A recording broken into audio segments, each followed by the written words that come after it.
Okay, let's start the show. It's May 8th, 2014. Welcome to This Is Only a Test, the official podcast of Tested.com. Right.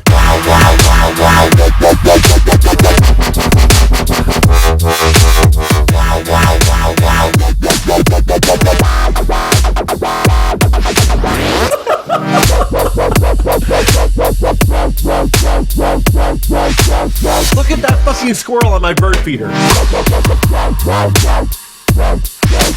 And then suddenly, the Enterprise D's bridge.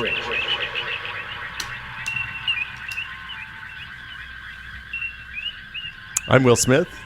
Is the beat coming back? It's still, that's it. That's the whole thing. Wow. That blew you away, right? I thought, am I dreaming? This is so weird. Backwards world. I'm back. Norma Chan, I think you did a lovely job holding down the fort while I was gone. Thank you for doing that. We told so many secrets. I hope you did. So many secrets. I put on my pants backwards. I put on the right leg first, then the left leg. Jeremy Williams is here. Hi. Jeremy, when you put on your pants, do you always put on the same leg first? Yes, I left do. leg first, then Why right wouldn't leg. you? Like, you would purposely not do that just to mix it up? No, I just don't think about it. It's not something I ever would consider. Exactly. So you just put on But the I first don't. same leg. I'm not a creature of habit. Well, I walk my own path. Okay. I think all people are creatures of habit. Oh, yeah. So you're left leg first too, Norm? Left leg first, then right leg. Why left leg first? Is it because you're standing on your right leg and that's the good balance leg? Well, NPR had a story about how left sides of the bodies are more dominant sometimes. I think I might be a right leg first guy. You know, we can find out right now. I was just doing it in my mind. Okay. You're just putting on pants. Do you do shoes in the same direction? Like say one yeah. leg and then the other? No. No, actually, I have these oh, yeah. Left shoe first? Merrills, so whatever's there, I don't even bend down. I just slip them on. What is a Merrill? A Merrill is a lazy man's shoe. I have Merrills. It's like a loafer? It's a slip-on. They're like slippers that you can wear anywhere. My father is super into them because it means he Is doesn't that- have to tie his shoes anymore. What? Laces are amazing. No. Laces are great. Laces are a point of failure. Laces were a stopgap No, laces, how do you... to the Merrill. Laces get your shoes on tight. But the Merrill has elastic on the top, so they don't need to be on tight. And look at the tread on the Merrill. Jeremy has traction in ways that you and I have never experienced with our sneakers. And they're watertight. Are they really? Oh, they are. Really? Yeah, yeah. No, they're special space age watertight. What about we meet I've halfway? worn mine in ankle-deep snow with great success. Yeah. Is this your self-lacing? Like, you can't get self-lacing shoes, so you fuck the laces? Hey, that's next year. It Really? is next They're year. going to make that? No, it's 2015. Oh. That's when 30 years from Yeah. 85. You know, I get that. Yeah. Why don't we meet halfway and have the hiking shoes where you can tug on the one string, That's running shoes, too. and then slide the lock down. Yeah. Those things don't work very well in my experience. For hiking shoes. For running shoes, they're fine. But you can't get them tight enough for hiking boots. You need good ankle support and a good pair of hiking boots. I think you get ankle support on all your shoes. There's a theory that says good ankle support actually causes weak ankles and increases ankle injury. I bet a hippie wrote that theory. I believe it. Speaking of hippie hippies? theories that have been debunked, the Vibram Five-Finger folks settled, I believe, a massive class action lawsuit. These are the Toshu people, if you don't know, Jeremy. That's a step too far. I think, is that you? I don't know. It went a little. I Did feel that work? I was going to Okay. test it Okay. over the course of the next few minutes. Okay. Go on. They did a massive. Someone sued them because of a what's it called? Basically, there was. If you wore the Vibrams and ran flat-footed and stomped, you would cause damage to your bone marrow. Whoa! Yeah. So Wow. everybody who ever bought a pair of Vibrams after 2011 gets $90 back. If you bought Vibrams Whoa. and you ran with them, No, just if you bought Vibrams. no, I'm saying the bone marrow loss. Only happened when you Someone ran. had bone marrow loss. Somebody sued because there was bone marrow loss. And in the course of the trial, it turns out that a lot of the claims that were made in a book by, I can't remember the dude's name, but there was a guy who wrote a book that popularized the idea of barefoot running based on, I assume, watching a bunch of Kenyan dudes run. Okay. Most of his data, it turns out, it was anecdotal and not actual data. It came out in the court case. So, good news, if you have Vibrams, you get $90 back. Still a fashion statement. It is More fashion It's an statement now than ever. anti-fashion statement, is what I would say. Uh, You know what? I will say I used them to run for a little bit, and then I stopped running, and then I started running again. I didn't use them when I started running again, but they are awesome river shoes. Like if you're in a canoe or kayak or something like that, they're sealed enough that you don't get, like if you wear a pair of Tevas or any kind of open-soled sandal, you're going to get rocks in between the sole of your foot and the footbed of the shoe. You don't get that with these. So that's the point of victory for Vibram. That's where they ended up. Yeah, I got to imagine this is bad news for Vibram. $90 per person per shoe sold. When If these you shoes redeem- cost $90 Yeah. per shoe, Yeah. probably they're not in great shape now. Yeah, that's gotta hurt. Yeah, Neither are the people wearing them. Necessarily. that's got to hurt. Necessarily. What happened this week? Anything happen? Anything going on? What are you guys up to? Norman and I had 2 meetings that we can't talk about today, so that's why the podcast is super late. 2 secret meetings. Product briefings. Product briefings. Cool products. I guess I should tell people that the 2 weeks prior to this, I had a let's say seriously ill family member, and I went to spend time with her while she was in the hospital. And the good news is everything's better. Everything's after 2 weeks in the hospital. You know, people don't spend 2 weeks in the hospital anymore. It turns out, like when it's expensive. but it's not even that. It's that most stuff, like most serious, if you have open heart surgery, you're back out on the street 7 days later, right? Is that right? I don't know if that's actually. I think it seems like it's it pretty is. close to And it. I had a friend who recently had brain surgery. Yeah. They took a tumor out of his head. Fortunately, he's doing all right, but it was like a week and a half, and he was out. How old Yeah. is he? My age. Wow, Yeah. it's young to have a brain tumor. Oh yeah. Scary stuff. But so my previous experiences with hospital time were when my daughter was born, which was 2 nights, well 3 nights, because she we went to the hospital at like 11 o'clock one night. And they want spent you that out. night, and then you spend another night and another night, and at the end of that other night, they're like, "Get the fuck out!" Yeah, you gotta go. Unless you had a C-section, in which case I think you get 1 or Like 2 more nights. one night. Yeah. Other people are having babies. It's not even that. It's that the longer you spend in the hospital, the more likely you are to get infections and all that stuff. Oy. And infections are bad. So, and then I had the appendectomy. And I was in the hospital for I think 4 nights for that. But 2 weeks is a whole different thing. And then she ended up going back for a couple more days because of a minor complication. And by a couple more days, I mean another week. So. Yeah, don't do stuff that ends up in the hospital. But if you do, the lesson of all this was we were at Johns Hopkins in Baltimore. Fine hospital. It is the fine hospital. Everywhere you go, it's like #1 hospital in the United States, and then also there's a little thing on that poster that says also the #1 hospital in Maryland, which I guess I would have said was implied probably. But down the hall from her room, they had this. Like outside the cafeteria, they have this enormous 45-foot long banner that's like starts on the far right with the founding of the hospital and the university there, and then goes all the way through current day, and it shows all the people that won like Nobel Prizes and Laskers and U.S. science medals and all this stuff, and also all the like medical innovations that happened, like the invention of antiseptic procedures before surgery and painkillers and the first admission of women to the College of Medicine and stuff like that. It's super interesting. That is cool. Puts where we are in perspective. Yes, it makes Were you. they doing anything cool now? While I was there, they actually were preparing a place to put another block of that wall on.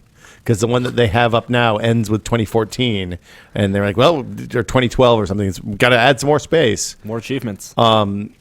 Medical achievements unlocked. It's amazing going to that hospital versus going to like the place I had my appendectomy. I was like just one of 12 or 15 or 20 or whatever hospitals in San Francisco. Well, I got a wonderful care there. At Hopkins, the least educated person we talked to was probably a nurse. And they were RNs or nurse practitioners. The person who came to draw blood for blood work twice a day was a nurse, not just a phlebotomist that went to, Hollywood Upstairs phlebotomy college. Wow. The people who were, it was all fellows and residents at least on the doctor front. We didn't see any interns it's amazing. It was an amazing facility, and they do, seeing what they can do with modern medicine is unbelievable. Just absolutely astounding. So it was a rough 2 weeks, but everything's good now. Glad things are better. Yeah. So that's what I did. Oh, I heard you crashed your drone, Jeremy. Oh my goodness. Did we talk about this already? You did can not. see I'm still wearing black. I'm sorry. Oh. It was rough. I want to hear the whole I story. want to hear what happened. What did you do? Well, this was Friday, wasn't it? Yeah, it was the day after we shot. Oh yeah. So last week you came over to podcast after we had a lovely time. What, did you guys go on a drone date? Full time. We would Drone absolutely. date. Yeah. That's great. Drone date. It was a mandate. Change the music to that segment. You could make Drone Date the new title. And I was scared during that segment. What did you do? You haven't seen it? No, I'm going to go ahead and tell you. I spent 13 or 14 hours a day in the hospital, and after I came home from that, I just went to sleep. It was a good segment. I mean, it seemed like a lot of people enjoyed it. This is the new Friday drone bit. Okay. Fun and flights. And I did not expect such a warm reception because Yes. all it is me and Norm mic'd flying our drones for 5 minutes. That's good. It turned out And okay. you're conversing. Turned out okay. We had a good conversation. You were doing daring things. We tried because we both had the quadcopters, and so we could film each other. Yep. And because we were both flying independently. If you don't start that sentence with, we both had the quadcopters, it's a filthy, filthy sentence. Yeah. we could shoot each other. Yeah. You. And as I was flying one direction, you were like chasing boats. You were doing other things. What, you were down by Pac Bell? Yeah. Okay. Well, AT&T Park, AT&T, whatever. And you were doing some really, even when we turned the cameras off, because you brought 2 batteries. So when my battery ran down at the end of the video, you went for a second flight. I see why you're emphasizing that I was being daring. Yes. Because the next day it didn't work out so well. Right. There's a lesson here, Jeremy. See, I that thought he was Thursday- complimenting me. Oh. You were being daring, which was both impressive and also a little scary. Have you ever heard the song about the daring young man on the flying trapeze? No. Do you know how it ends? No. With a splat. Eesh. So in the video, went over several boats. There was one very specific scene. Well, in the dock. On the dock. The boats were docked. No one was on I the boats. flew that over we the saw. masts. I flew directly over one of the docks so that the boats were on either side of the shot, and I was flying over these boat masts. And I could see where the quadcopter was from where we were, but it was pretty far away. Right. And so altitude-wise, you could see that it was over the mast. Generally, yeah, but there was one mast that I probably just couldn't see with my naked eye that I nearly hit. I think that was also because it was a wide-angle camera, and so it looked much closer than it actually was. You think? I find things look further away. It looked real close. I find that the wide angle, flying with the wide angle, things are really close, look really far away until they're dangerously close. Yeah, exactly. Yeah. Yeah. And if you have the sensation that it is close on the wide angle, you're in imminent danger of fucking So up. objects in wide angle are closer It than they scared appear. me. Yeah. And I flew over there right after hitting one of these vortexes where there's no lift. You can't get any lift because the copter has blown the air away. And so I probably should have brought it in. In any case, everything went well that day. It did. I want to talk about what Flying over water is scary. Yeah, everyone seemed to think that, but it's something that's scary because you might lose it. But there's no reason to be scared there. Like you can't crash into somebody over water, at least. Correct. You were doing some light stunts. You flew it between 2 pillars, like an archway. Yeah, We were by the pier, and you actually Do you still have the bumpers on yours? I did that day. Yes. Okay. you took it down low, almost to the water, maybe like 4 feet above water, 5 feet above water. After the shoot. After the video, and you wanted to go peer inside the pier. I want to look under the pier. Under the pier. Yeah. So I was flying around and had a good time. Pretty daring stuff. You can switch between looking at the iPhone as if you're playing a video game, Yeah. to actually looking at it as if you're flying an RC plane, and it's a matter of which one do you want to focus on. But the next day, like after we landed that day, I had a weird landing, and one of my motors started making a sound. So I called in to support, and they said, "Yeah, your motor might be failing. Send it in, and or buy a new motor." and they're only like $30. So I was like, well, okay. maybe I should do that. And so I took it out to really get a feel for that, to see if I wanted to replace the motor. What's the process like removing it? Is it just like taking a couple screws out and it pops out? It's 4 screws and a couple solder points, Okay, so you do have to do a little bit of light soldering. light soldering. Big solder points, though, right? Just like wires? I haven't seen it, but I Oh. imagine it's not that bad. They're on the back of the motor, so I mean, Okay. they got to be It's probably like, I would assume like 22, 24 gauge connections or something. For Right. that kind of motor, yeah. So anyway, I took it out, and I was just an idiot. I mean, I was just flying around saying, You didn't take the motor out. You took the Oh, quadcopter out. No. I thought you meant you took outside. the motor out. no, I took the Phantom out for a flight, and I was just flying around trying to get a feel for it. It was pretty windy. That's what we call you, Jeremy, living on the edge Williams. Took off because I also took off the protectors 'Cause we for thought for that the was propellers. causing- Maybe that's causing some of this weird vortex thing that I'm getting. And I was flying around, and then I got into that thing where you can steer left or right, yaw left or right while moving forward at full speed, and you kind of get this nice skidding action, and you're flying around. I was enjoying that. And I like that. Flew like right over my head doing that move, and I forgot because I was so into like controlling it. Yeah. I forgot about my awareness of the rest of the world. And right behind me, there was this big rock face. And I thought, like, it all happened, like, it went slow mo, like, in my mind. It, like, went over, it's like, oh, yeah, rock. And I turned around, and I didn't know what to do, and then I saw it hit the rock. And then I shut down. I did the move where you do corners on Yeah. the controller, and that will shut down the engine, even in mid-flight. Yeah. I didn't, and I'm thinking maybe I shouldn't have done that. Maybe if I didn't do that, I'd still, have a camera attached to my Phantom. So what? So your gimbal broke loose? Which wouldn't be so bad because I think that they're magnetically held together. The pivot points, I think that those joints they're not Magnets held together with a screw. I think it's Okay. just magnets. Okay. Now I'd like to take yours apart to verify that, but I believe that's the case Okay. because I put it back together. But what's broken is a ribbon cable that transfers power and signal. And it's a real delicate, To the tiny motors. ribbon cable. oh too. yeah, it's totally custom. So was most of the damage it hitting the rock face or it falling to the ground because you turned off the power? Yeah, that's a That's good what it question. was. Now imagine it was the rock, but Yeah. Well, one of the questions I have about quads, and I probably could find this if I thought about looking it up, but if one of the motors fails, the thing just tumbles, right? I would imagine. I got to imagine that it Yes, needs all because four. It doesn't feed back the fact that motor has failed. It thinks that it's spinning. It's What could sending it the do? power. Though? I mean, And Well, so it's gonna if it thinks that side sags, it's gonna try to send more power to that side and turn down the power on the other sides, probably, right? And so it's going to keep on going Yeah. in that one direction and just crash in that direction. I don't think it could support itself on 3 anyway. No, though. it cannot. We So- could find out. We could just take one of the propellers off. That's such a bad idea. See if we can take off. Speaking of bad ideas, Yeah, I love bad ideas. Jeremy, did you read our RC enthusiast column this week about drone I got a safety? lot of feedback on that already I have today. not. Is it good?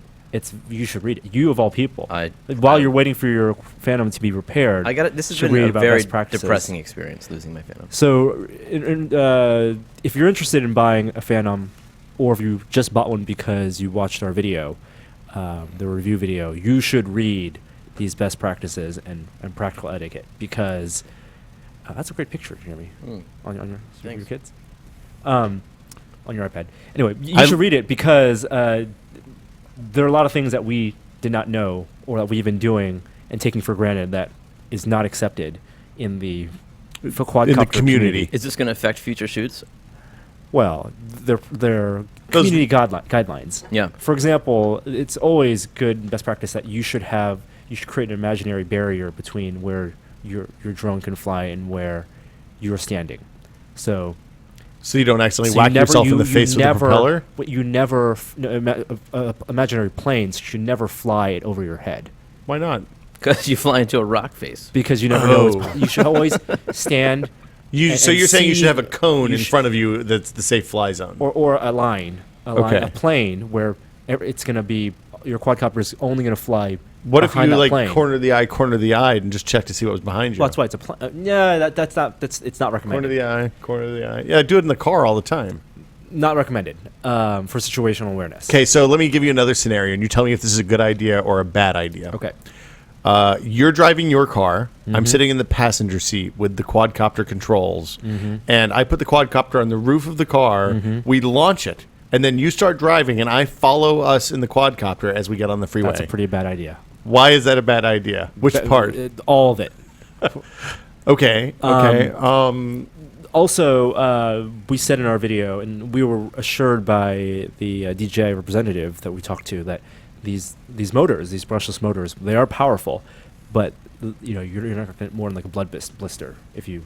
Well, no. What he said was, when I've hit my finger, I got a blood blister. When I hit my finger, I got a blood blister. People have it can do some serious damage, and it's because there's no feedback system. It'll just keep going. It'll just keep going. The motors keep on spinning. Yeah. Even if you stop one, the other three are going to keep on spinning. Mm-hmm. So it's not like the whole system stops.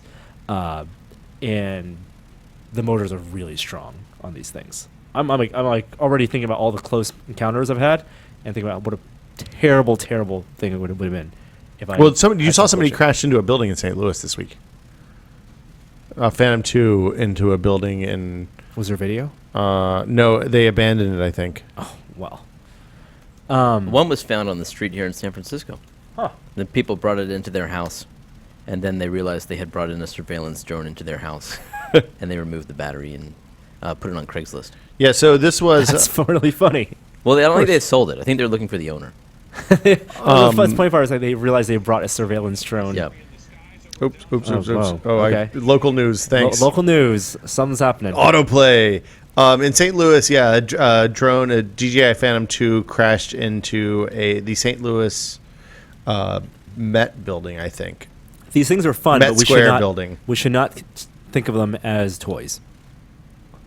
They're the best toys are expensive and dangerous, Norm. Well. Why do people like guns? Well, They're expensive and dangerous. Why do people like swords? Expensive and dangerous. Why do You people gotta like respect- submarines and sports cars?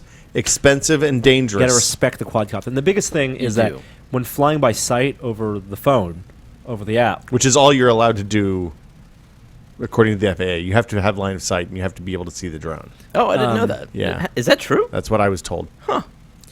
and under 400 feet, And 1,000 feet away from you. it's not recommended to fly What's that, by 1,000 fly by meters, rather. fly by the app, which is technically FPV flying. It's not recommended to do that unless you've really mastered the fly by sight, the orientation. Well- which I think you, at a certain extent, have done more so than I don't think me? I don't think so. I think what makes this so easy to fly is that you can get like first person shooter style orientation by looking at the screen. But you don't have enough of a field of view on the screen to do that safely. No, but you can tell which way is if you're just strafing. You can tell if you orient yourself so that if I was going through that archway, the only way I could have done that is with the screen, even though I could see it, because strafing left and right was reversed, and I couldn't tell if I was lined up going straight or not. right. If I didn't have that screen. And at high altitudes, you can't see the orientation at all. Yeah. So you really need the screen. But I mean, there's a mental trade-off at some point. Like it becomes much easier to fly Yes. by sight, and at Yes. some point you kind of have to rely on the screen. I find myself switching modes. Yeah, It's like a in your total brain. switch. Yeah. Which one am I going to do? Well, yeah, I mean, the thing that I find myself doing is when I'm far away, and it's difficult for me to tell the orientation of the quad, which I guess some people would probably say is the point at which you should bring it closer to you. Then I switch to the screen, and when I'm coming in for the landing or for a flyby, if I want to buzz the tower, then I me switch to I watch what's going on Right, me with too. my eyes. Other news related to the drone. So read the best practices. I think It's a good story. these are things that you should be scared of. I will read them. It's a lot of it seems like it should be common sense, but there's a lot Common to think sense about. goes out the window. Well, the thing about flying the drone is that it's kind of exhausting. Like flying, when you hear somebody says, "Oh, it has 20 minutes of battery," that seems like a very short period of time, right up until the moment that you fire it up and you take off, and then your full concentration on like 4 different things for that 20 minutes. It just seems like it's a short amount of time if you're using it for production. If you're waiting on other people, Yeah. and you're waiting for one shot, then it is a short amount of time. But if you're fully focused on flying, then time goes by very quickly. The other thing is that it's hard because of the level of concentration you have to put into flying it. Well, it is easier to fly to the other stuff. If you want to do anything even remotely complex or plan out like a cool shot or something like that, you have to really focus on it, and it's difficult. In order for you to do that safely, the other stuff has to be kind of just rote, where you don't have to think about it. The safety stuff, and I think that's That's the real benefit of these relatively inexpensive quads, whether it's the Phantom or something you build yourself or other stuff that's coming.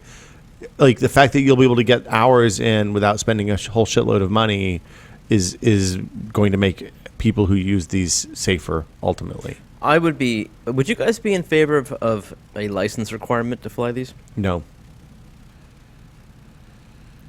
It's a very good question. Did you guys talk about the Yosemite thing last week? No. That came out on Friday. Okay, so Yosemite reinforced the fact that they've banned quads and other RC vehicles inside the park, which RC aerial vehicles. RC aerial vehicles. I assume RC I don't road vehicles I don't know if they too. reinforced it. I think this is a new rule. My understanding was that that parks always had banned RC Interesting. quads and RC helicopters and airplanes. airplanes That's and right. all that. I did read that they were using that existing rule about having banned Right. helicopters. Right. But I didn't know that they were already and banned yeah, quads. and for that matter, they also have banned helicopters. It's Right. not just like you can't take a aerial tour of Yosemite Right. on a helicopter because it ruins the park for everyone else. But very explicitly, last Friday, the National Park Service issued a statement saying that in Yosemite, and presumably in other national parks soon to come, drones, quadcopters, and they had a photo on their Facebook page of what looked like a Phantom drone in Yosemite. Those are not only prohibited, but it is illegal to have them in the park. So it's a federal crime. And Ooh. with I don't know if it's a punishment federal crime. of up to 6 months in prison. Oh, yeah, no, it- $5,000. Does that mean if you're a felon at that point too? Who wants to be the martyr? Well, but their reasoning is good. Like I don't think that there's I don't have a problem with this at all. No, I don't either. Yeah. No one who goes to Yosemite is going to have a problem with this, except the guy who wants to do it. Well, here's the it's a fair point, but I mean there's been issues with people crashing them into rock faces, into mount cliffs, places where people mountain climb, which is incredibly dangerous. Flying, I know just from flying around mid-sized buildings that flying around anything that generates its own wind on one face up and down on the other is really hard to fly around. And I know that from standing on top of cliffs, you get the thing where you throw a paper airplane out off of a cliff and it blows straight back up and comes right back at you. That is going to be really hard to control. So any kind of quad in, and they're loud and obnoxious. Nobody They are wants very those loud. in fucking That's the Yosemite. thing. That's the thing. it's disturbing the scenic environment. The majestic wonder. Yep. It's maybe harassing people who are hiking or climbing trees and doing their other Yosemite activities. Not to mention the wildlife. And the wildlife. They need to learn to adapt. I mean, then some park services grant permits for certain activities, and I would not be surprised if you had to apply for certain permits for filming, just like you do for Yeah. filming, to use certain things. And while I wouldn't I wouldn't want there to be a license requirement for general quadcopter flying, I think that there could be an optional license or certification that you could get that would let you apply for these type of permits. I would like to see a solution where the Park Service says, okay, we're going to have for 1 week a year or 2 weeks a year or 10 days spread out throughout the year, we'll have days that it's okay to fly these things. Purge. And also gate the number that they allow. So there are 10 permits a day or 20 permits a day or something like Interesting. It's that. like hunting season. And then only in specific areas. And then only in specific areas. I would love that because, God, if you could just imagine the shots you could get there. The time was last 2 weeks ago. Yeah, you missed your window. The time was going to I know. Yosemite 2 weeks There- ago. you and can- fly and get all those shots. You would have been the Guys, only person. I'm going to go ahead and tell you, we can go to Utah. The TV has told me that they have 5 amazing national parks that are all close drive from each other. Canyonlands. Utah 5. Didn't yeah, they shoot Hunger Games there? They shot a lot of stuff there. They shot a bunch of John Ford Westerns were shot in Monument Valley. There's a ton of cool stuff there. What's the one? Bryce and Zion. Those two are right next to each other. They're both awesome. We should totally go there. They haven't banned it yet. We can totally get in before the window closes. It'll be priceless footage. I'm concerned about the window in general, not just at parks, but everywhere. The first time somebody gets killed by one of these things, it's all over. That's why I'm not entirely convinced we shouldn't have licenses. I mean, it might be coming eventually, might be forced upon us, but I wonder if it shouldn't be voluntary. Certification. I think voluntary certification for certain... But- that grants you access to certain places and times. And And I think restrictions are within reason. Restrictions are okay. But how long? I mean, how long? Well, okay, so kind of the example for this is the lasers and airplanes. You know, the people shooting lasers, handheld like green and blue lasers at airplane cockpits is a super bad thing because you know what happens is the laser blooms out a little bit over the 1,000 or 2,000 feet to the airplane, hits the glass of the cockpit, and then illuminates the entire cockpit the color of the laser and blows out the pilot's night vision. So it's super dangerous. Like, obviously, really, really bad. Even if the laser doesn't go in the pilot's eye and give them a flash of blindness that way, it still will fuck up their night vision, best case, and it's bad. So the airports have started tracking. Like, it's not like these are untrackable devices. You know, if you spend $1,000 on a quad, they know within what, you know, Doppler weather radar will pick up the quad, and they'll be able to tell where people are. With at least within a couple of. They should develop better quads to snatch them up in the air, flying like, oh no, consumer quad, snatch, crush it. That's a quad drone. Yeah. Wow. But what if Predator? I mean, what if the Amazon drone future that they're promising comes to pass, and the skies become crowded with these things? Well, the Amazon future is outside of cities. It's to skirt the edge of the cities, or to go in rural places where there are no easy car. You mean where there's not regular FedEx and yes, or where it's very expensive DHL or whatever to get a FedEx out there. I don't know. I just know I'm a relatively cautious. You don't sound relatively cautious. No, I mean just in life. I'm relatively cautious. Oh. I'm also like I used to be a pretty good gamer.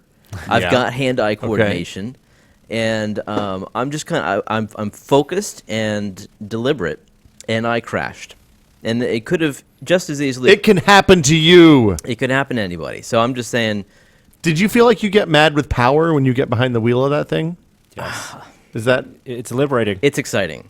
It's definitely very exciting, and it overrides. Do you feel like you can do anything? You feel super strong? Feel like you could drink? Norm doesn't have rip as the much heart- of a problem. He seems to be restrained and conscientious, whereas yeah. I kind of lose myself. I get drunk with Norm is this always newfound like sense of flight. Norm is always pretty dialed. You know, he's under tight control all the time. Is that You true? went with the force. Did you see the video of the guy flying over San Francisco at night? Yeah. Which one is that? I'm pretty sure it was with a Phantom. Mm-hmm. That was dangerous. This What guy did he do? flew Over Over the Bay the Bridge. Embarcadero and over the Bay Bridge. Jesus. I think he was at. I don't think it was Pier 14, but Yeah, he wasn't near the cars, but had he crashed or hit Yeah, a, he would have hit a car over Hit the a- hit a cars. vor- or been Definitely over the road cars. debris. hit a vortex at that point. Yeah. Well, the other thing is, if you lose your Phantom, here's the other takeaway: when the guys crashed that copter into the building in St. Louis, and it crashed and it went down, I'm sure the people like dropped their shit and ran away like scared little girls. But DJI and or Amazon and or whoever sold that copter to them, like the copter has a serial number on it. DJI knows which vendor sold that model. The vendor knows who they sold that to. well, These things are traceable. You're talking about like gun registration. Like, What- should people be required to You know, register their I'm okay quadcopters? with quadcopter registration. Wow, I have a movie for you. Which one? It's You had a couple opportunities here. Damn it! It was the crazy gun control movie, Red Dawn. That was a gun control movie? That was an anti-gun The control the movie. one with Thor or the one from the 80s? One from the 80s. That was not a gun control movie. That was an anti 100% Russia. Yeah, movie? anti-gun control. Because the first thing they do If- when the Russians land, when they parachute over a small town, America, Yeah. they went straight for the The gun guns. stores Yeah. to find out the gun registration so they could kill all the people who had guns. Had guns? Because they were, Oh, they man. were resistant fighters. That movie was written by a crazy right wing guy. Yep. He wrote that bad shooter Homefront too, right? Yep. That was really bad. That was racist in addition to being bad. The Verge did a story on smart guns this week, and I thought the title was great. It was "The NRA Wants to Take Away Your Smart Guns," which I just thought was a nice twist. Good title. Okay. That's all. Cool. What else is going Was on? a smart gun as in the bullets could No, curve or like No, Was no, it smirking no. as in the biometric sensor? like, It's- it looks at your it's- finger. Well, the ones they were talking about actually was smartphone connected. Okay. So it had to be within range of. Actually, it was a watch with an RFID in it. Okay. Hey guys. One step away from James Bond. Hey guys. Did you hear the rumor that Apple is in final talks to acquire Beats for $3.2 billion? Dr. Dre. Just Beats. No. I think the by Dre part is no longer part of Beats anymore. Or maybe it's that Beats is no longer part of Monster anymore. I don't know. The upshot is Apple plus Beats. We're calling it Beat Apple. No. We're not gonna. No. Apple Let's. Why are they buying them? Because their headphones blow ass, dude. Yeah, but what? So do Beats's. But they at least have good marketing so people think their You're- headphones are good. I don't think Apple needs to buy a headphone manufacturer. Wait, Apple's not buying Beats. Apple in final talks to acquire Beats for $3.2 billion. That's the stupidest According to the thing. Financial Times, I bet it's for the little speakers. What? The pill. This is so strange. I don't know. There's no ways Apple's spending $3 billion to buy There's a Beats. picture on Tech Meme right now of Tim Cook, Beats co-founder Jimmy Iovine, and Eddie Q. Apple together tend- on stage? No, somewhere? they just photoshopped them together, so it's Oh. totally real. Apple buys a lot of services and they buy a lot of software. They got that Beats music service now.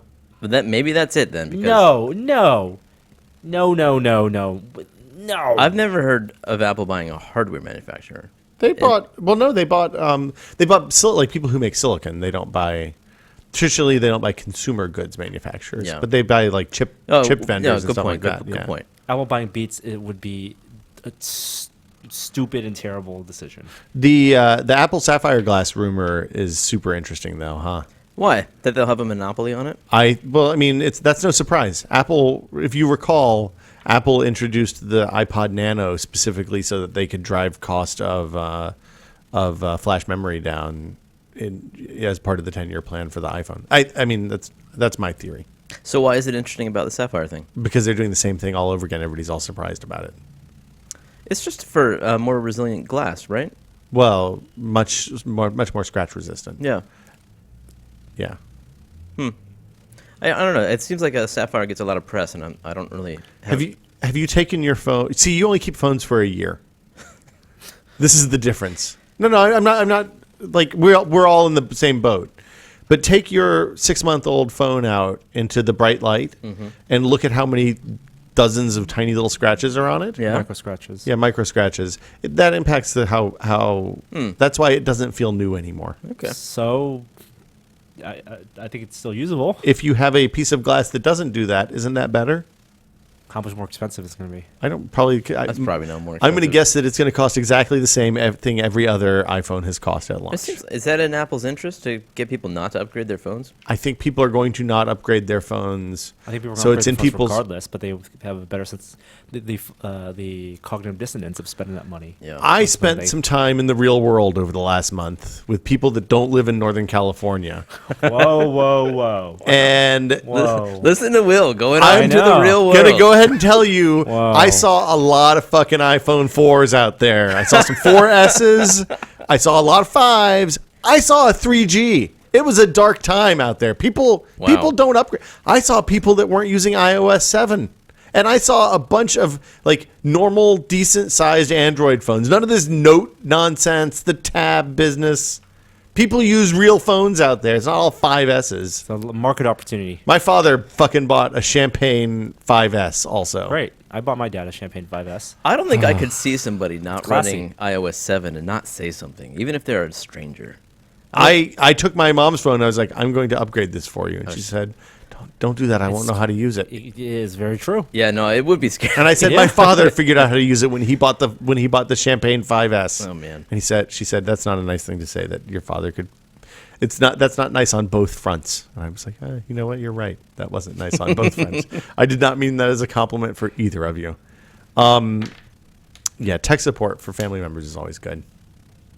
What do you guys think about antivirus? What? Antivirus software? Yeah. Symantec came out and said the antivirus software market is done. Is that right? Yes. Why?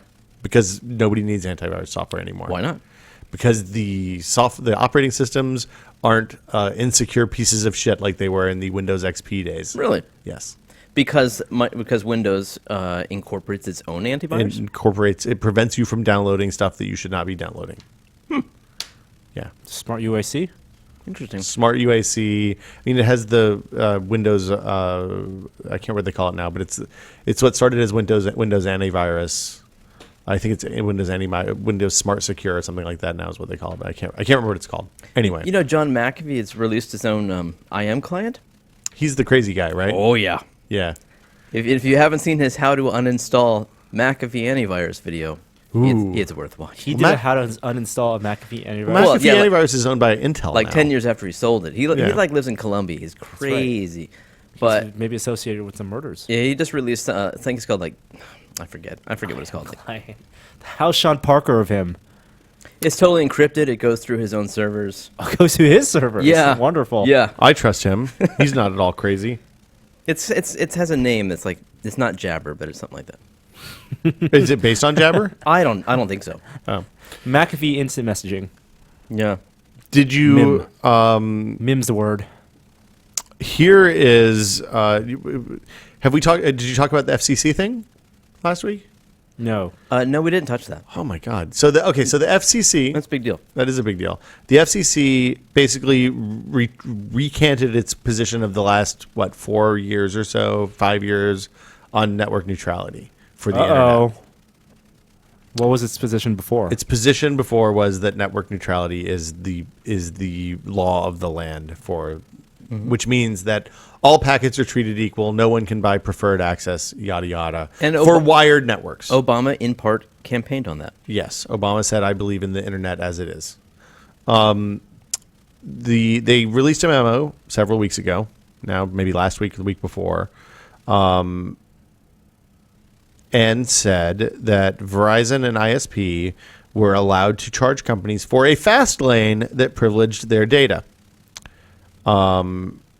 Earlier this week, a whole shitload of venture capitalists and established tech companies formed a coalition, I think is what I would probably call it, to basically say, look, FCC, you guys are lunatics. This is not a good idea. We need to not do this. And the companies that are on the list are everybody from like Amazon. It's basically what they're saying is, look, if you do this, it's going to kill startups' ability to compete with incumbents, and companies like Netflix and Amazon and Google and YouTube would not exist were this legislation in place today. I feel like we've been through this before, right? Well, this is, just to be clear, the idea that the incumbent providers are gating innovation and advancement happened with the cable networks.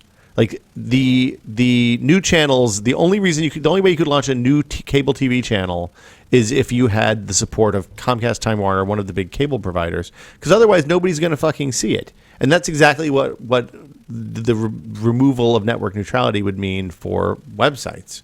If you wanted to do a video streaming startup and you can't afford to compete with Netflix or Google or Amazon or Xbox or Sony who are paying a high premium to Comcast, then you're shit out of luck. Your packets will be a turd sandwich on the data path from my house to the servers. So it's going to come to a head. The thing that the general consensus seems to be that at some point there needs to be a stop SOPA like day where we turn the internet off and are basically like, okay, guys, I want to see call your fucking congressman. All the YouTubers tell their viewers to not watch videos on that day. Well, just we'll gray out all the videos that day. PewDiePie's in Sweden. He's cool. He got no problem. Okay. Yeah. Can they make YouTube any worse? What? Are you talking shit about PewDiePie? No, I'm saying YouTube buffering is gonna be worse. Oh. It doesn't seem like the internet providers are going to ever let up on this issue. We've been through this. We've had this argument. We've settled on net neutrality is the way to go forward. And now we're just back at this again. They're just going to keep trying to put it in every bill that they ever can. They are going to keep doing it. And they're going to keep spending millions and millions and millions of dollars lobbying. The problem is that the networks or the cable companies, they build the cable. They have physical costs. Well, but a lot of that was, I mean, a lot of they're piggybacking on public infrastructure, though. The cable is attached to poles that were put in place by the taxpayers. Mm-hmm. So, yes, they have costs, but the backbones were placed, or the original backbones, I'm sure they've all at this point been replaced, but a lot of that stuff is still public infrastructure that is managed or leased or whatever by big companies. And the thing that annoys me, especially about the local ISPs, is that they want to get paid on both sides. So that would be like the reservoir system charging me for water, and then also the local or somebody charging the reservoirs for. Yeah, I don't know. I got that metaphor completely breaks down. It's like the cable companies. It's like it is like cable companies. Yeah, paying for cable access and also the cable companies. Well, but that's not the way it works for the cable companies, because the cable companies pay the cable TV stations shitloads of money. Comcast pays ESPN a shitload of money per user to access ESPN content. That's the way it works on that side. Yeah, for the other side, ESPN would theoretically have to pay Comcast a shitload of money for Comcast to not deprioritize their content. Because that's, I mean, just to be clear, we're not talking about giving somebody a fast lane. What we're talking about is deprioritizing everyone else. Right. It's like if ESPN wanted to be on channel 2. So is that why we don't have HBO Go free or available to anybody? Yeah, so we don't have HBO Go free. You can't get we much don't have ESPN over the internet because those companies get paid a ton by the cable $8 companies. or $10 or $20 per house from the cable companies. I mean, at some point, like if you look at what ESPN and HBO and those companies are doing, it is really clear that they see that the writing is on the wall. And at some point, the number of cable subscribers is going to keep going down, and the number of people who are willing to pay $20 a month for HBO online without having to fuck with Comcast is going to go up enough that HBO tells Comcast to pound sand. And at that moment, everything changes. Because once ESPN and HBO and what are the other, Disney and ESPN's package, you get Disney because of ESPN. It's all ABC. Okay, the NBC Universal properties, and of course that's not going to happen now that Comcast owns NBC Universal. Fox. And Fox, FX. Yeah, and Viacom, which is CBS. So you're not going to see them either. And so this, if Comcast or the big providers can get rid of net neutrality, Yeah, when that spreadsheet, point of that gets a lot harder. that tipping point happens for HBO. then they can charge HBO for the fat pipe. Or they say, hey, as long as you don't start doing this, Still make their money. we won't charge you for the fat pipe. You get the fat pipe Right. as a comp. Right. In exchange for reducing our costs. So the other side of this conversation is that I saw an article on ours the other day that somebody did a study that showed that most people get like 180 cable channels and watch 17.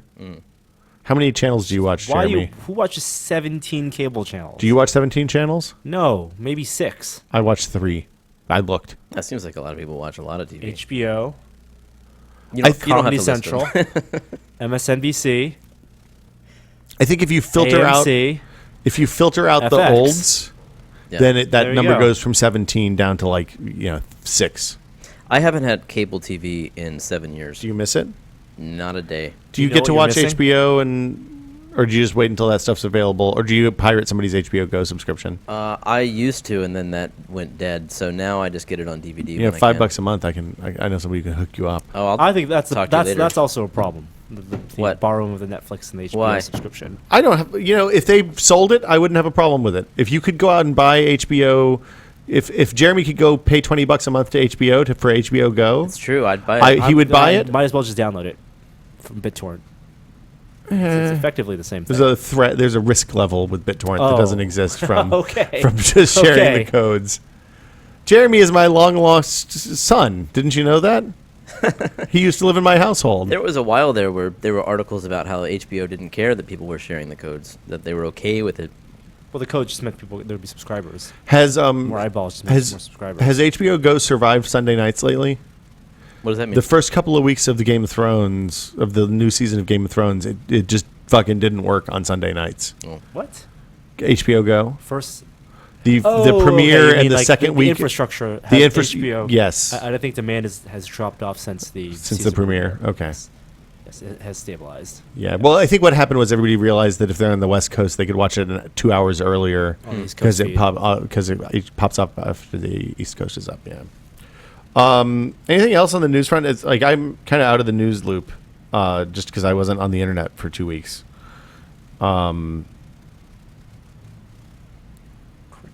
Anything? I mean, we can play some music and talk about what we've been testing.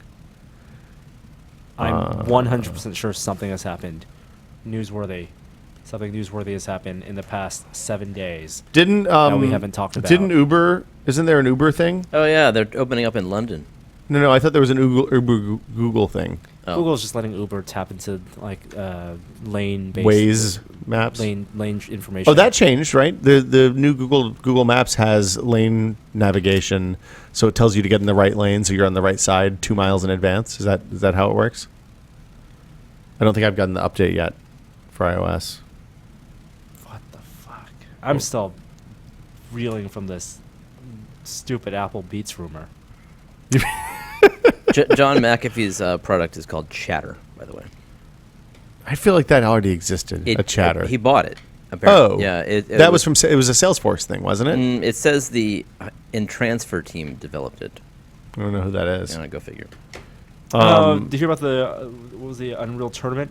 The new free Unreal Tournament. Wait, what? Didn't we do this with Quake Live a few years ago? We did. It's free to play Why didn't Quake Live take off? because the kind of people who play Quake 3 are not people we want to play with because they like. Did you play Quake Live? I loved Quake 3, but Me too. I didn't play Quake Live. No. Because Quake 3 was fun because you could mod it, and it was frame rates were real high. It was real smooth. The problem I had was that when I went into Quake Live, the only people who were there that were people who had never stopped playing Quake 3. So it was just one beating after the next. Crazy. Yeah. So next Unreal Tournament, completely free to play. Mm-hmm. Is this And Fortnite also- or is this something else? No UT. Okay. This is, the code is all free and accessible through GitHub. What? Really? Yes. That's From interesting. the very first line of code, the very first art created and designs made, development will happen in the open as a collaboration between Epic, UT fans, and UE4 developers. That's interesting. So obviously they want to get more people on UE4 because So it's free, is- not just not. You don't have to pay anything. Well, Wait, development hasn't started yet? no. So so there's two ways to look at this. One would be, hey guys, we want somebody to we want to make this, but we don't really want to spend a lot of money on it. So maybe you guys could do it because you like it. So the company That's also sleazy. plans. Okay, so there will be an online marketplace. So it'll be hats, I like hats. and Epic will take a cut. Huh. Yeah. Wait, wow. So Google Maps is going to include Uber integration? No. The other way around. No, look. Google announced a huge update to its Maps app that will include Uber integration. Well, Google's investor in Uber. That's true. They spent $200 and something million, $248 million. Well, that's a coup for An An coup? Oob Goober. Goober. You're an goober. Goober. Did you just call it Goober? I'm going to play some music, and we can talk about... Oh, I do have I did get a Google Maps update today on my phone. No, I did not. I thought I did. No, I did. It was yesterday. Can you toggle Uber cars? I don't know. Track them. If you have the Uber app installed, open it right from the Google Maps Privacy when comparing route concerns. options. Weren't you going to tell a story about Uber? Uber Uber driver? We met a fan who's an Uber driver yesterday. We flew to LA Is this a first? No, as an Uber driver? no, I had an Uber driver who recognized me once before. It was a first this week, yeah. It was Wednesday. It was a little late. So he got in the car and he said, "Hey, you guys have a YouTube channel, right?" And we said, "Yeah, that's yeah. Oh yeah. Good to meet you." I like you guys. Small chat. Yeah, I like you guys. You guys are I bought a Fire TV. This is because I of think your it's video. actually- I think it's actually pretty good. So you could be watching this episode It's right possible. I don't think anybody really watches Hi, this. Z's. Hi, Z's. But as I was looking at 5 stars. as I was looking at as he was saying this, I was like, wait, he watched our Fire TV video and thought I should go buy this? I took away from the conversation. He said that I actually thought it was pretty good. So he bought it in spite of the video.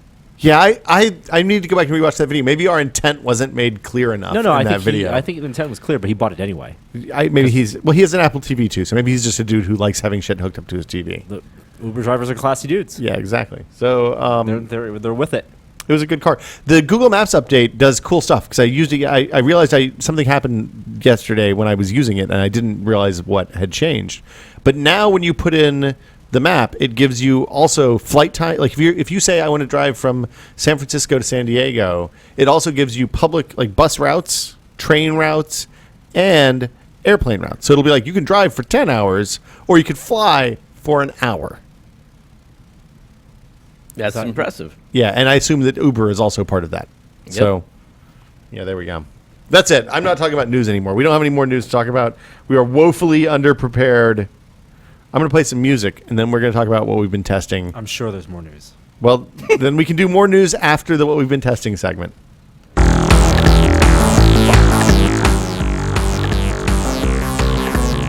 Where's the dubstep transitions? I don't have a dubstep transition. It's a real. I mean, I can.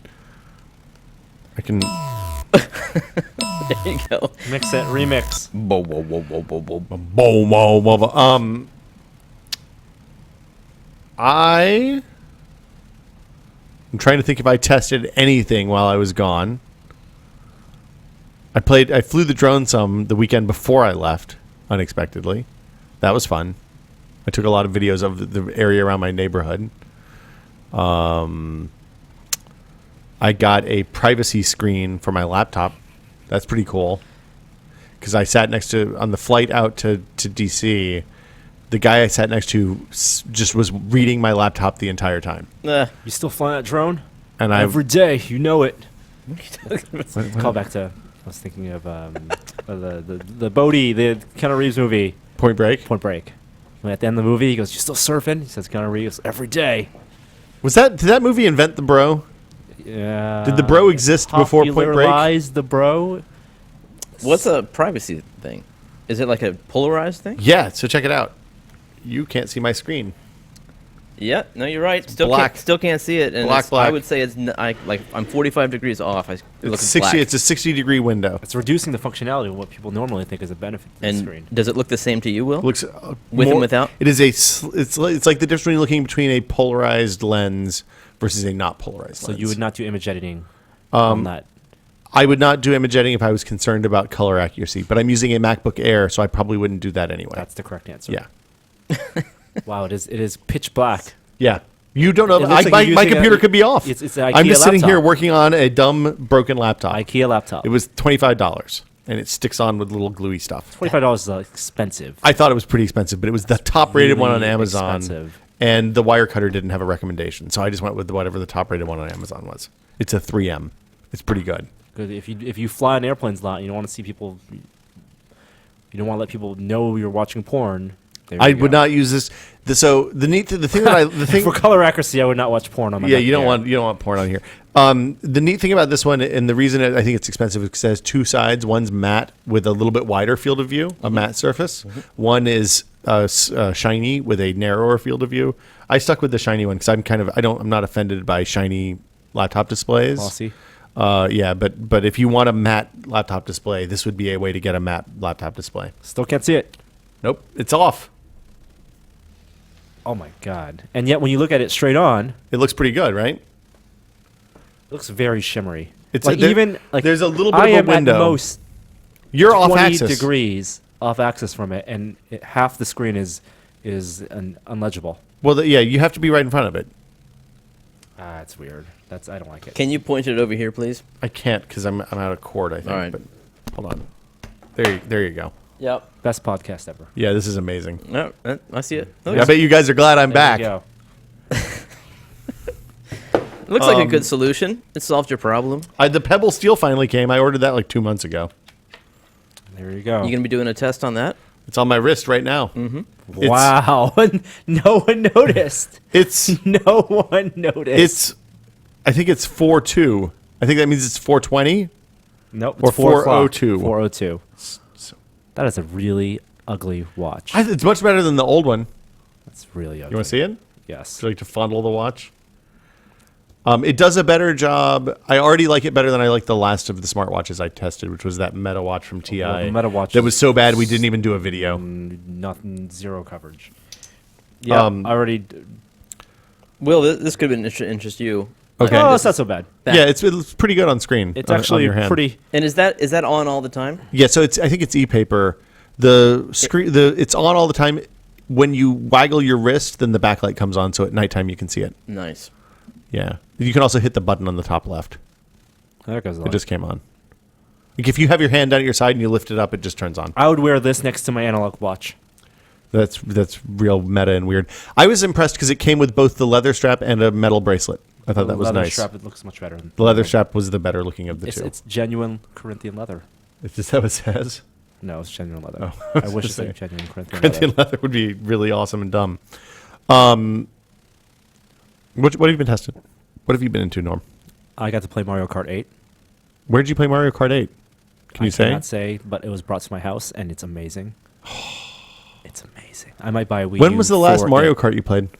The Wii one? Wii Mario Kart? Why, Not the- why was the it 3DS. amazing? Can you say why it was amazing? The levels are really good. Like so? they're vertical and stuff? I don't know if... I think Nintendo's announced 32 levels. Yeah. Several of them are remakes from all different eras of Mario Kart. Like straight remakes or inspired by remakes? Inspired, like layout the same, but some Shit has changed a flourishes little and- bit. Yeah. but the new maps are incredible. There are 2 Star Roads. Double Star Road? Nintendo is so desperate for Wii U sales that they've built a Mario Kart with 2 Star Roads. So what's the hook this go around? Like if you look at the GameCube one, it's that you have the piggyback guy, and then the Wii U one, I don't know what the Customizable cars. you could do customizable cars. You unlock a ton of different vehicles. I'm so excited. That comes out soon, right? I believe very soon. Yeah. It's a Sunday. There's some kind of smartphone app associated with it too. Really? Yeah. Nintendo's getting crazy. They're just out of control. Anything else you tested while I was gone? Last week? Anything? Nothing? Just flying drones every day? Flying drones. Bought a new one. Bought a new mini quad, nano quad. Smaller than the one you have, Jeremy. Yep. A nano quad? A nano quad. Brandon came by. Brandon, That's the one I bought. Oh, you bought that one? Okay. When does Mario come out? It is unclear to me. You could ask Google. I'm looking. May 30th. Man, that's a long time from now. Jeremy, anything you've been testing besides the drone crash, FedEx shipping services? Nothing. No. I mean, well, there was that trailer for the next Call of Duty that kind of got leaked or released after a leak. Call of Duty. It's got a new. Advanced Warfare. Is that what it is? It is. Thank you. Instead of Modern Warfare. And it stars Kevin Spacey. It does. Kaiser Sose himself. Spoilers. Some people suppose Suppose. it's connected to House of Cards? House of Cards. He Now, plays a very similar character. it's a stretch. He's always played similar But it characters. is a similar Wait, that's character. not true at all. It's a No. politician. He's like a politician turned military commander. Okay. He's leading some. There is no people. way that you're playing Francis Underwood Frank. Yeah, In- Claire calls him Francis. in the next Call of Duty game. I'm not saying there's no way. No way. How many straws? In any case, it That is even less likely than Apple buying Beats. well, And I'm already incredulous. I just was shocked that that's already on Steam for pre-order. I know. It comes out in November. Yeah. And it's barely May. Mm-hmm. They're like, hey guys, give us some money. We can make this happen. It's interesting that Let's get rolling. we're kind of seeing a return to star power in video games. It just reminds me of like Wing Commander 3. You mean the indie? Because with FMV stuff. Right, but this is now they're rendered, which is interesting. I think if this is successful, we'll probably see a lot more of it. Call of Duty has always, at least for the past couple generations, always relied on recognizable voice actors. Kiefer. Same with Grand Theft Auto. And sometimes they're rendered in game close to the actors. I mean, like for PS4 games, we're talking about, well, I guess the The Rockstar thing? Not the Rockstar thing.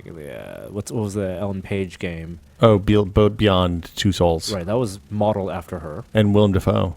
To some extent, The L.A. What was the Los Angeles detective, the Raymond Chandler? LA Noir. No, that's the movie. No, LA Noir was the game. Oh, Noir. Okay, yeah. That game. LA Confidential was the movie. LA Confidential is okay. Yeah, that had crazy face detection. Right, and technology. I mean they didn't take huge names, but they took big names. I mean there were people from Mad Men and lots of TV shows and stuff. That technology is better in animation than they cared less about modeling the faces like the actors' faces as they did modeling the animation using. I think it was motion capture. both because the faces looked like the actors, and then they also captured the motion so that there was no. We're not talking like Jessica Chabot on Mass Effect, though, where they straight up. Well, no. The L.A. Noir, name. they totally like the detective guy is the guy from one of the characters from Mad Men, and it looked exactly like him. You just didn't know the actor, probably.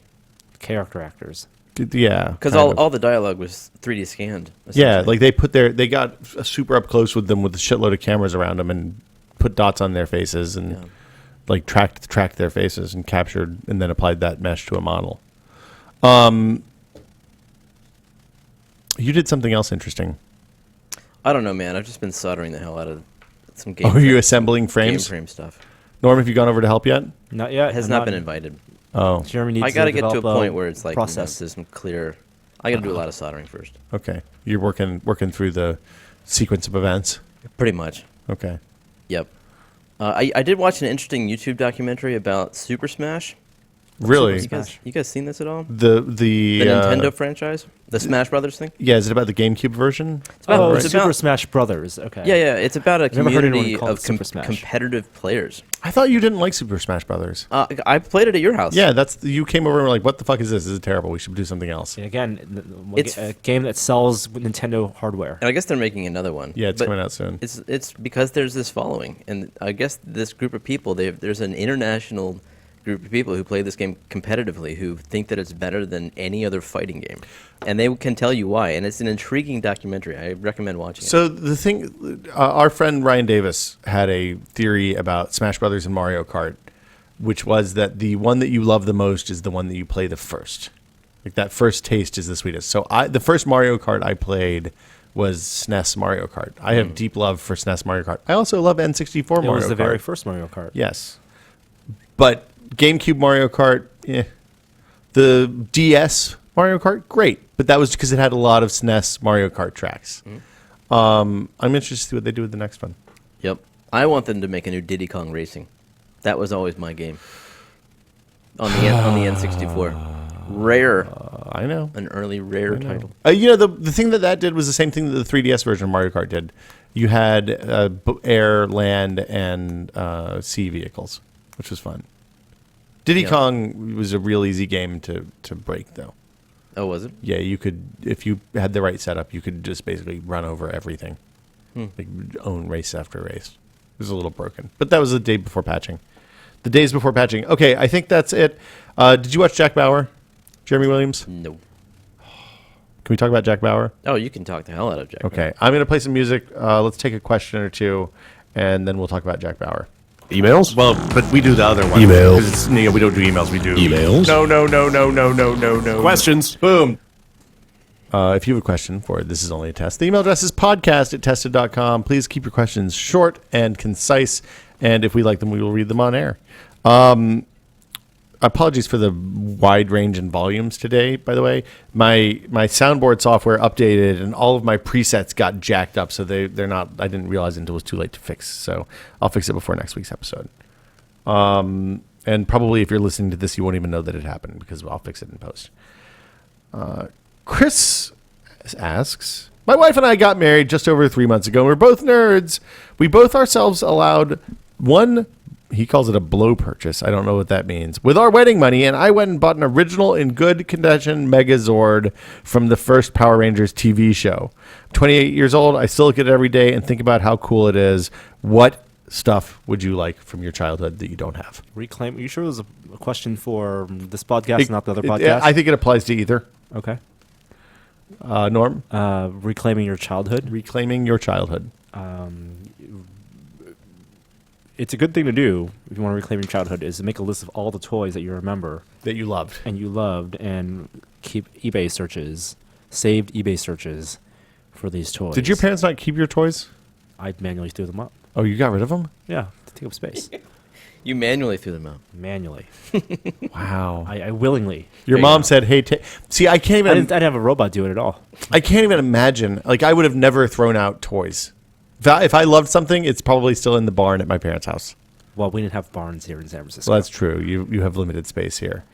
It was better to keep the report cards than the toys. When you were 16, did you ask your parents for a storage unit? Hey, mom, can I have a storage unit for my stuff? Nope. Okay. No. Jeremy?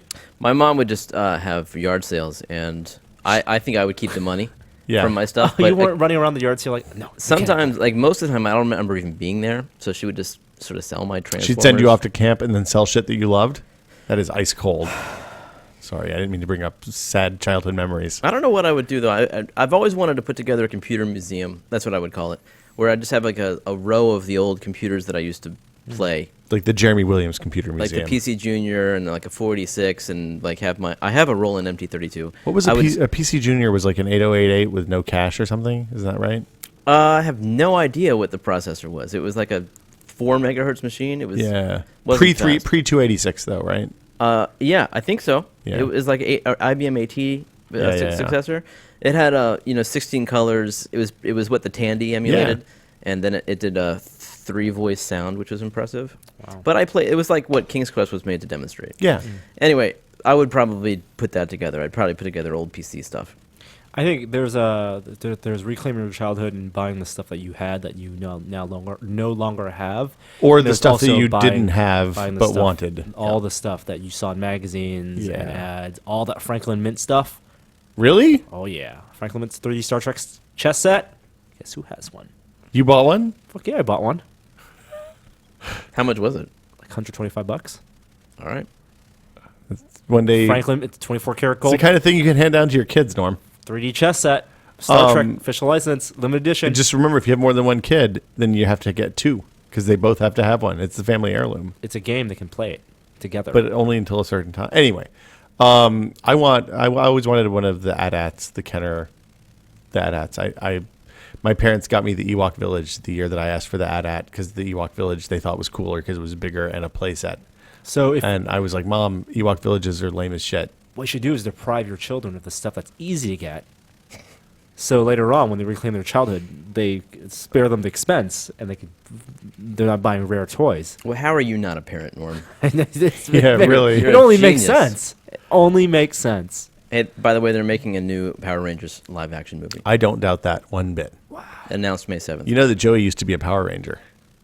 No, but I imagine once a Power Ranger, always a Power No, Ranger. he didn't really have powers. He just dressed up in costume For birthday parties. for birthday parties With and his other bowling friends. alleys and stuff. One of them had to be the Pink Ranger. That's awesome. Whoever They drew drew the short straw. straws. A random dude from Amsterdam says, "Hello, Tested. Speaking, well, he did a terrible segue. I'm just going to read the important part. I was wondering, what websites do you guys check every single day? I know it seems like an obvious question, but it is an interesting one, I think, to say the least." Jeremy Williams? Always like Reddit, like every hour. Wow. That's a lot of you're Reddit. addicted Are to you on the Reddit. porn side or just like the front page? Front page. Okay. But What are your I subreddits? subscribe to Oculus Yeah, that's a good one. and Pixel Art, Yep. and mostly defaults. Okay. I just see what's going on. Do you get any like if you're playing games, do you get into a game specific subreddit? Do you ever dive down into like the Mario Kart 8 subreddit? I probably would appreciate that, but I don't. It's pretty good. There's like when you get into a game that has some deep good knowledge. Like the Dark Souls subreddit was great when I was playing Dark Souls because there was a lot of good information. He there. was telling me about Dark Souls because I missed the Dark Souls Well, I phenomenon. was Dude. saying that you And- should ask Will about Dark Souls. And Dark Souls is perfect for you.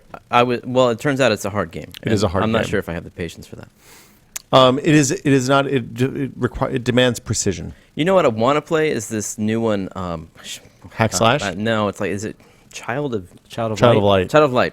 It Yeah. rhymes. That looks really good. The entire game. $15. It's- I might pick that up. And it uses the Rayman engine, I think, Oh, so that it has that neat layered thing going on. yeah. I want to play hack and slash. I downloaded it last night, It is. The Double Fine guys. It's. Right. I think it's published by Double Fine. I don't know if it's actually developed by Double Fine, but it's. Yeah. It's. You know the story, right? No. So the idea is that you fire up the game, and I'm going to apologize if you. This is what Idle Thumbs or Giant Bombcast or something was talking about a few weeks ago, and so I'm paraphrasing. I haven't had a chance to play it yet, but as I understand it, when you hit your sword on something, you get the ability to modify the CVARs related to that object in the game. So, for example, you can, if you want to kill something, instead of having to beat it with your sword 50 times to get the hit points down, you just whack it with the sword once and then change its hit points to 0. Or you change the damage that its weapon does to -1 and it will heal you. And so as you progress through the game, you learn kind of about game making, and eventually it gets real meta and weird. But it's early access, so who knows if it's going to end up being. So what about answering this guy's question? Well, I said Reddit. What is your answer to this guy's question, Norman Chan? Dig.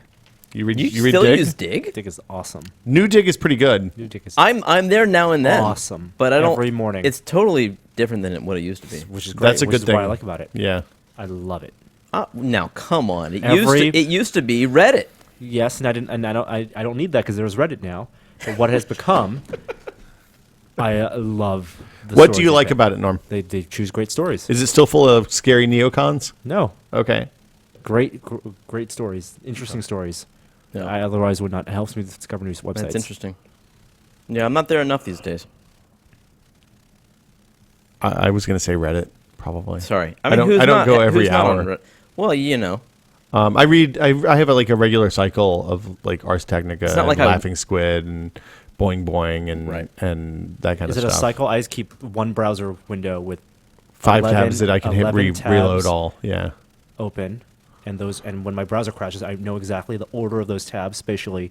What's in the first tab? What's in the second tab? What's all the way to You can tab just open 11. those tabs again by going to your history if you're using Chrome. Sometimes Chrome does not save the history Mm. for that, but I know what they are. The first one's always Tech Meme. Second one is Ars Technica. Third one's Dig. I'm not going to go through the rest of them. There's 11. I find There's 5 11. is more. Once I add more than 5 to this list of sites that I check regularly, then I kind of start to get broken trying to keep up. And they go in progression of very tech-centric to the very last ones are media and the potpourri. You know, the other thing I did was I set up an if rule to automatically dump anything that I favorite on Twitter. Like if there's a link in it, it dumps it to my Instapaper, Oh. which means that I pretty much always have awesome shit to read in Instapaper. Because if That's there's cool. something I like read, I'm like, oh, I'll come back to this, but I never actually do come back to it. Then that's pretty useful. I think we have one more question. Let's see if I want to read this one.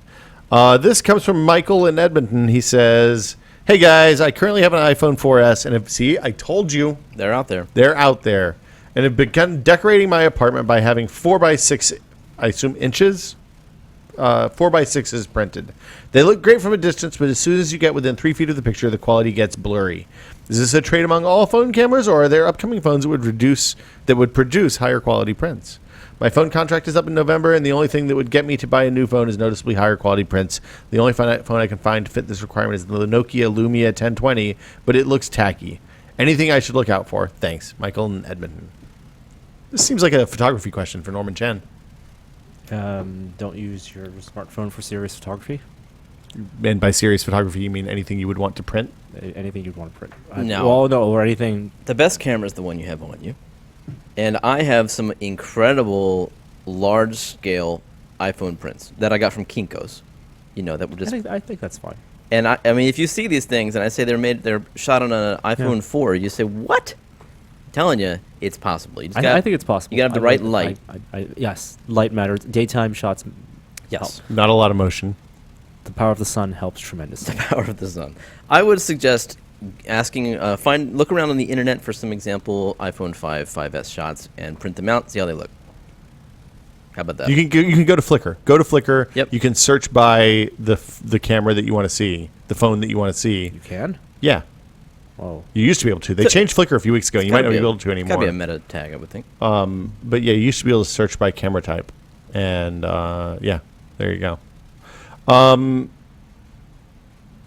let's play. I guess that'll do it for us this week. If you have a question, podcast@tested.com is the email address. We'll be back next Thursday with another episode. Probably next Tuesday with another episode of Still Untitled too. As always, thanks for coming by, Jeremy. You still on track for game frame production? Everything looking good so far? Everything's looking good. Thank you, Will. I just wanted to give people a chance to get an update. We get a lot of questions about you. Oh my gosh, it's just I did some things right, and I didn't anticipate how long it would take to solder all these little tiny wires onto all the little circuit boards. But I had originally planned to make the wires too, and that would have included stripping both ends and crimping on connectors. Do you have a stripping tool? I do. Okay, but it turned out I could have enough of these wires made, like 3,000 wires, from the good people of China for about the same price as the cost of materials. Oh, So done. It's just the soldering. So it's just the soldering, which alone is about as much time as I budgeted for soldering and wire manufacturing. So it's all, I'd say I'm on schedule by the skin of my chin. Can you what show are you watching? Oh yeah. What's your distraction? I finished off the one True Detective. Thank you. Cards, That's great, SD right? Cards. Yeah, I loved it. Yeah. And then you suggested I move on to House of Cards. House of Season Cards, and so I did. And now it's just when I watch these things in marathon style, I sort of exist in the show's world even when it ends. Yeah. You Boy, that's bad after through True the rest of the Detective. day. Marty and Cole, you go upstairs and you start screaming at your wife, and it's not where you want to be. Oh God, is that what happened to you? No. No, but we did play. We reenact stories from TV shows with stuffed animals with the baby sometimes. Oh, that's therapeutic. So we did Marty and Cole one day, but that went kind of sour quickly, so we stopped. I'm getting my way through House of Cards. Okay. What do you find more tedious, the SD card formatting No, or the soldering? I kind of enjoyed the SD card formatting because it was much less. It required less mind power. Did you get a card burner, or were you doing it? You talked about this I last made week. a card burner. I took a 7-port USB hub, and I bought 7 USB to micro SD converters. And then you wrote a script. And then I wrote a script that would create new tasks Your for children have nimble fingers. 7 parallel. It's true. It's true. But I can't trust this product to my children. Not this stage. Quality assurance. Yep. Quality control isn't- for yeah. your valued Kickstarter backers. Norman Chan, The question? anything you want to Yes, we're in the plugging section of the show. I got nothing to plug. Zoidberg Project is on the site right now. You should, if you It's do on the not, site. I'm going to go ahead and tell you. I want you to, in your head, listen to what I'm saying. In your head, imagine what Zoidberg would look like if he were three-dimensional. Dr. Zoidberg from Futurama. Dr. Zoidberg from Futurama. And then get that picture real solid in your head. Think about the sandal shoes and the clacky claws and the white jacket and the blue dicky, and Well, then I think in the cartoon he wasn't wearing a dickie. He was actually wearing. you know what? I think you're wrong. I like to think that Zoidberg would wear a dickie. There are only a few characters in all of fiction that are dickie wearers. Cousin Eddie from Vacation. Zoidberg. That's what I Count? got. Yeah, Count Chocula. The Count. Or the Count from Sesame Street. Sesame Street. One. Yeah, I bet Ooh! that's not a real Count tuxedo. That's a Yeah, dickie. it's probably a dickie. You're right. Yeah. And I think that Zoidberg is a dickie wearer. Did you see? Do you know what the origin of Futurama? The name is. Well, is it a throwback to 60s everything being something Arama? Futurama was the name of the 1939 World's Fair exhibit commissioned by General Motors. Really? One of the most celebrated World's Fair, New York World's Fair, we're talking about, exhibits ever created. This is the one that was in Queens. Yes. At the Men in Black site. Yes. Okay. I believe so. At a cost of, I believe, $8 million, $7 to $8 million. A shitload of money in 1930. Back then, they're talking about tens of millions of dollars for an exhibit. The exhibit was a scale miniature of what a city would look like in 1960. Did they get it right? Years Did they nail it? No. Oh. But we're talking about miniature city the size of, gosh, I want to say, It was a huge basketball model, court, right? Yeah. as big as a basketball court, and several hundred people could sit around it, and there would be lights, synchronized lights and sounds, and they would tell you about the city of the future. Did they have Futurama. like binoculars so you could zoom in and look at it and stuff? I think there was some motorized aspect to That would it. be awesome. But the future, as imagined by 1939, had sky, freeways, automated Tubes. farms, People moving tubes? I don't know if there were people moving tubes. Seven lane freeways. This is pre-war. Yeah. Well, it wasn't 1939 wasn't pre-war for everyone. It was just for us. Yes, for us. We were still optimistic. Europe was still in shambles. You should go look at the Zoidberg project video because I'm bummed I didn't get to go to WonderCon to see it because it is fucking Zoidberg awesome. may make an appearance at Comic-Con. Zoidberg will rise again. You can't keep a Zoidberg down. Frank did a wonderful job on that, and his associates. So thanks to all of them. And that'll do it for us this week. Today's outro is brought to you by Ad Hoc. I'm going to play it, and then Norm and I are going to talk about 24 for a bit, I think, if you want to, Norm. Hi there, I didn't see you. Test it.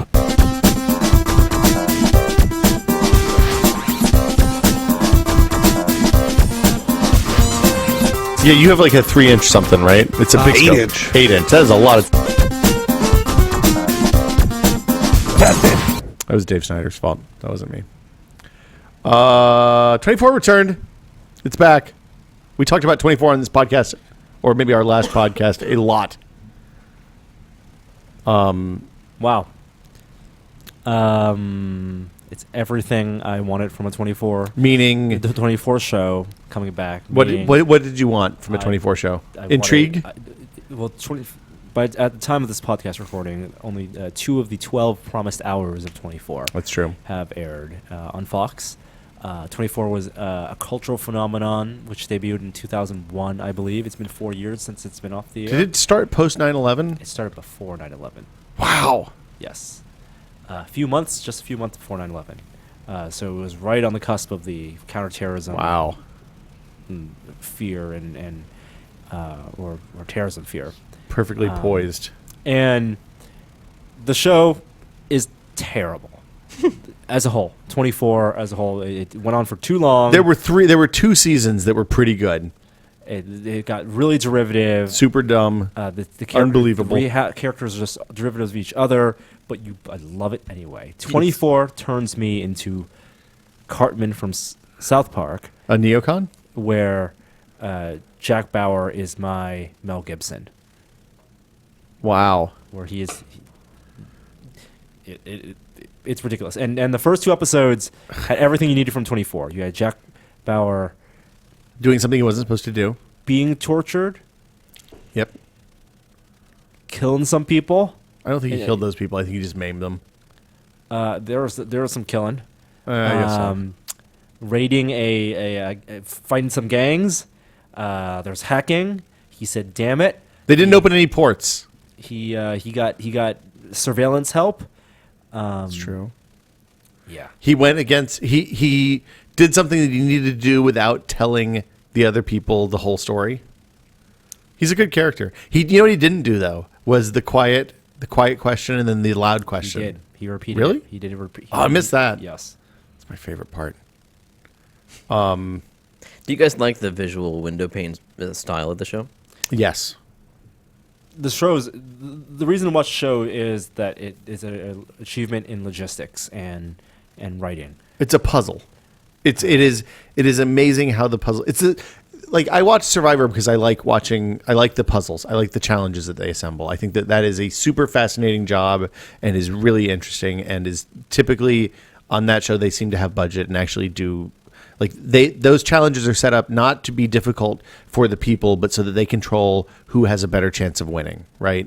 If you look at Survivor, any of Amazing Race, any of that stuff, the parameters of those challenges are typically not determined very far in advance. So they can tweak things like the width of a board so that the person who has shitty balance has an easier time or a harder time, and then they make the ball throwing part more important for the actual flow of the challenge. And by tweaking all that stuff up to, I would assume, a day or two before, they can maybe not determine the outcome, but make the outcome that the producers want easier to accomplish. 24 does the same thing with a scripted show, which is fucking awesome. And that means they have to do it really far in advance. They're constantly playing with, it is super formulaic. Like Norm said, it's really formulaic. The characters are super, super heavy-handed. By all rights, it should be terrible. But because it's this constant on the edge of disaster, everything's, I mean, from a production standpoint, like they're getting everything to fit, the pieces to fit as a coherent show is amazing. The fact that it works. It's really good. And Kiefer Sutherland's pretty good, too. I liked him in Lost Boys. I liked him in Dark City. What about Young Guns? He was in. That was him. Yeah, he was in That's Dark right. City, dude. Forgot about that. Movie's great. Young Guns. Yep. Go watch Young Guns. That'll do it for us this week. We will see you all next week.